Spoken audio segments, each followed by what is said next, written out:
ना त्रिपाठी नाम का लड़का जी कई सालों से हमें बहुत ज्यादा ही परेशान कर रहा है, बहुत ज्यादा परेशान कर रहा है। बहुत बार एप्लीकेशन जाके दिया है कोतवाली में, वहाँ कोई सुनवाई नहीं हुई। उसी चीज का वो फायदा उठाता है, हर रात को मेरे घर पे आता है और पत्थरबाजी करता है ना, नशीली चीजें खिलाई मुझे जी। मेरी वीडियो वायरल कर दी, मतलब वीडियो क्लिप बना ली और उसे वायरल करने की धमकी देता है। अगर मैं और ये चाहता है कि मतलब वो जो चाहे मैं उसकी बातें सुनूं, मैं उसकी बातें करूं, उसकी बातें मानूं।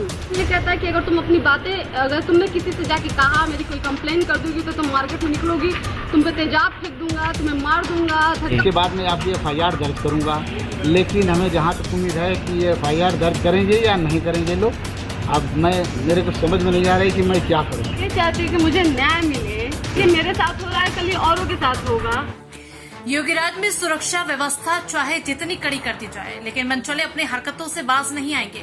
आए दिन एक न एक अजीबोगरीब कारनामा सामने निकल कर आ रहा है, जहां पर मनचले अपनी दबंगाई के बल पर महिलाओं, औरतों व बच्चों को प्रताड़ित करें।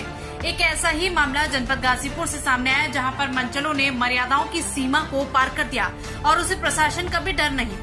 पुलिस के सामने महिला को जबरन गालियां देना, तेजाब फेंकना, जान से मारने की धमकी देना जैसी वारदात को अंजाम दिया गया।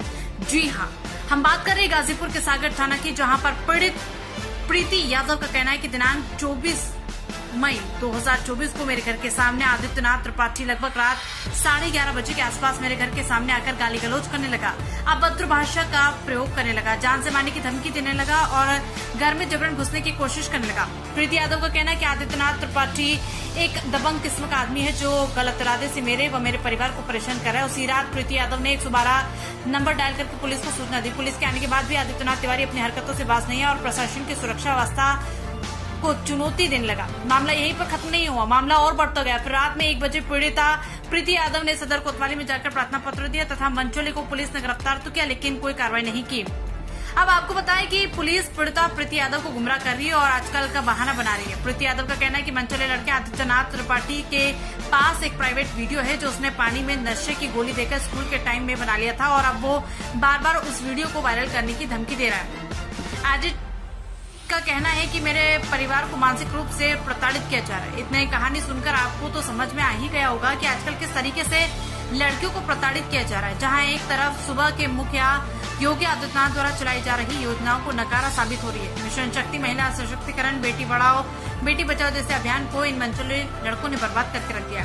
अब देखना ये कि गाजीपुर पुलिस इस मामले को कितना संज्ञान में लेकर कार्रवाई करती है या टालमटोल ही करती रहेगी। आगे आप खुद ही देखिए कि पीड़िता ने अपने बयान में अपना दर्द बयान किया। नाम है आपका? प्रीति यादव जी। क्या मैटर है? आपका पता, पूरा नाम? प्रीति यादव, तुलसी सागर गाजीपुर में रहती हूँ मैं जी। हमारा जिला गाजीपुर है, कोतवाली पड़ता है थाना जी। पिता का नाम? पिता का नाम महेंद्र सिंह यादव। महेंद्र सिंह यादव। क्या हुआ था मैम? हमारे साथ सर ऐसा हुआ था कि क्या बोलते हैं कि आदित्यनाथ त्रिपाठी नाम का लड़का जी कई सालों से हमें बहुत ज्यादा ही परेशान कर रहा है, बहुत ज्यादा परेशान कर रहा जी। है।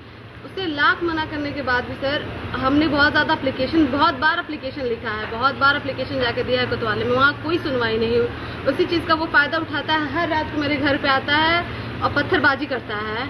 तो क्या पहले से कुछ मैटर था या कैसे? ऐसे तो कोई आता नहीं है। आप पहले मैं साथ पढ़ती थी उसके जी। जब साथ पढ़ती थी तो ऐसे दोस्ती हुई थी और दोस्ती में मतलब उससे ज्यादा ही अप्रोच करने लगा, पीछे पड़ गया जी। अब मैं जब उसकी बातें नहीं सुनी तो उसने मतलब मुझे, हम ऐसे रेस्टोरेंट में बैठे हुए थे जी, उसने नशीली चीजें खिलाई मुझे जी। उसने मेरी वीडियो वायरल कर दी, मतलब वीडियो क्लिप बना ली और उसे वायरल करने की धमकी देता है। अगर मैं उसकी बातें अगर नहीं मानती हूँ तो आधी रात में मेरे घर पे आता है, पत्थरबाजी करता है, गाली गलौज करता है, कहता है कि अगर तुम मेरी बातें नहीं सुनोगी तो मैं तुम्हारी वीडियो वायरल कर दूंगा, ऐसे कर दूंगा तुम्हारे साथ कि तुम मुंह दिखाने लायक नहीं रहोगी, कोई तुम्हें पूछेगा नहीं, कहीं का नहीं छोड़ता जी।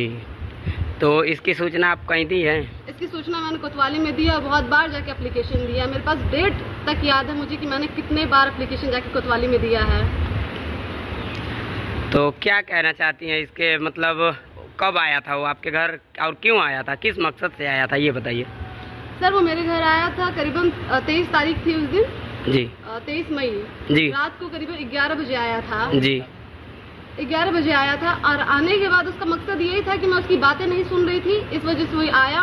उसका ये है कि मुझे बदनाम कर दे, हर जगह बदनाम कर दे जी, कि मुझे कोई सपोर्ट ना करे और मतलब कि कहीं की ना रहूं मैं जी। और ये चाहता है कि मतलब वो जो चाहे मैं उसकी बातें सुनूं, मैं उसकी बातें करूं, उसकी बातें मानूं। अगर मैं उसकी बातें नहीं मानूंगी तो आएगा यहाँ पे सर, वो ड्रिंक करके आता है, जब आएगा ड्रिंक करके आएगा और हमेशा पथराव करता है, हमेशा गंदी गंदी गालियाँ देता है, मुझे मेरे कैरेक्टर पे उंगलियाँ उठाता है। इतने बार मैंने कोतवाली में जाके किया, किसी ने मेरी सुनवाई नहीं की है। तो उस समय पुलिस महोदय भी आए थे? नहीं, पुलिस महोदय नहीं आया था सर। मैंने 12 नंबर पर कॉल किया था जी। 112 नंबर पर कॉल किया था तो सर आए थे, पुलिस आई, उसे वहीं पर मतलब अरेस्ट की और लेके जाके 151 में चालान कर दी। किसी ने मेरा FIR नहीं लिखा। मैंने सबसे कहा था कि सर आप FIR लिखिए, तो कह रहे कि इतनी छोटी मैटर पे कोई FIR नहीं लिखता है। तो आपको कुछ धमकियाँ भी देता है वो? हाँ सर, मुझे बहुत ज्यादा धमकियाँ देता है। क्या देता है, क्या बोलता है? तुम्हारी वीडियो वायरल कर दूंगा, मेरी दीदी लोग तो सबको परेशान, मेरी पूरी फैमिली को परेशान कर दे, जो कि मेरे पापा ऑलरेडी एक आर्मी ऑफिसर हैं जी। जब वो देश की सेवा कर रहे हैं, उनकी बेटी की यहाँ की प्रशासन उनकी बेटी की सेवा नहीं कर पा रही है जी। यहाँ तो ऐसी प्रशासन चल रही है कि उनकी एक तरफा सुनाई कर रही है जी। हम कई बार, एक बार पापा के साथ जा चुकी हूँ, अपनी मम्मी के साथ जा चुकी हूँ, बहनों के साथ जा चुकी हूँ, कोई सुनवाई नहीं है। जब जाते तो लोग कहते हैं कि अरे समझा बुझा के छोड़ देते हैं, उसे सुबह पकड़ते हैं, शाम में उसे छोड़ देते हैं और ये कहते हैं कि मैटर इतना बड़ा नहीं है जितना बड़ा बता रही हैं जी। और मुझे हर टाइम ये कहता है कि अगर तुम अपनी बातें, अगर तुमने किसी से जाके कहा, मेरी कोई कंप्लेन कर दोगी तो तुम मार्केट में निकलोगी, तुम पे तेजाब फेंक दूंगा, तुम्हें मार दूंगा। धक्का बहुत बार उसने मुझे अपनी गाड़ियों से भी धक्का दिया है जी। भैया ऐसा है कि मैं इलाहाबाद जाने के लिए उस रात को मैं घर पे गया हुआ था जी। जब मेरे को रात को पता चला कि हमें 1 बजे सूचना मिली कि घर पे ऐसी बात है जी। उसी समय घर पे आया तो ये लोग कोतवाली जा चुके थे, बच्चों को बुलाया गया था, पुलिस जो आई थी अरेस्ट करके उसको ले गई कि आप आइए, इसके नाम पर जो है एक एप्लीकेशन लिख दीजिए। अगर एप्लीकेशन नहीं लिखोगे तो हम उसको किस आधार पर बंद करके रखेंगे।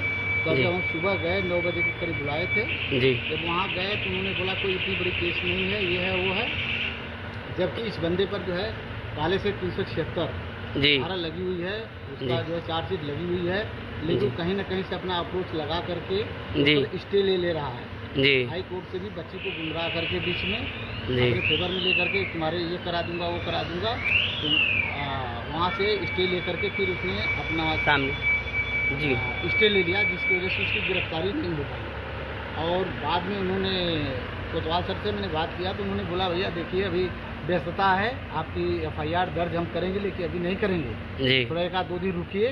दूसरे दिन भी बोला तो उन्होंने बोला देखिए आज मोदी जी आ रहे हैं, कल योगी जी आ रहे हैं, परसों जो है अखिलेश जी आ रहे हैं। हमने बोला सर वो तो आते ही रहेंगे, कोई बात मतलब ऐसे ही टरका रहे हैं आप लोग को? बिल्कुल टरका रहे हैं। हमने बोला सर मेरी छुट्टी भी समाप्त हो जाएगी जी। मेरा जो है गोरा बाजार जो है चौकी पड़ती है, मैं उनसे भी बात किया, शुक्ला जी हैं, राजकुमार शुक्ला, तो उन्होंने बोला कि भैया 2 तारीख के बाद जो है वोट पड़ जाने दीजिए, इसके बाद मैं आपकी FIR दर्ज करूँगा। लेकिन हमें जहाँ तक उम्मीद है कि ये FIR दर्ज करेंगे या नहीं करेंगे लोग, अब मेरे को समझ में नहीं आ रही कि मैं क्या करूँ। जो आदमी जो है देश की सेवा कर सकता है जी, लेकिन चलिए पिताजी आप रोइए ना और न्याय पे भरोसा रखिए, अब जरूर आपको न्याय मिलेगा। आपके साथ मीडिया है और देख सकते हैं बेटी के लिए पिता का दर्द, और एक आर्मी ऑफिसर है और ये बहन है। अब हम, आप सरकार से क्या चाह रही हैं बहन? मैं ये चाहती हूँ कि मुझे न्याय मिले जी। मेरे लिए मैं चाहती हूँ कि सरकार मेरे लिए आवाज़ उठाए, मुझे न्याय दे जी। क्योंकि बार बार आज ये मेरे साथ हो रहा है, कल ये औरों के साथ होगा जी। और ये ऐसे लोग ऐसे मतलब आगे बढ़ते जाते हैं। तो मैं चाहती हूँ उसे दंड से दंड उसको मतलब उसको सजा मिले जी, जितना हो सके, और आगे से वो ऐसी चीज़ें ना करे किसी के साथ।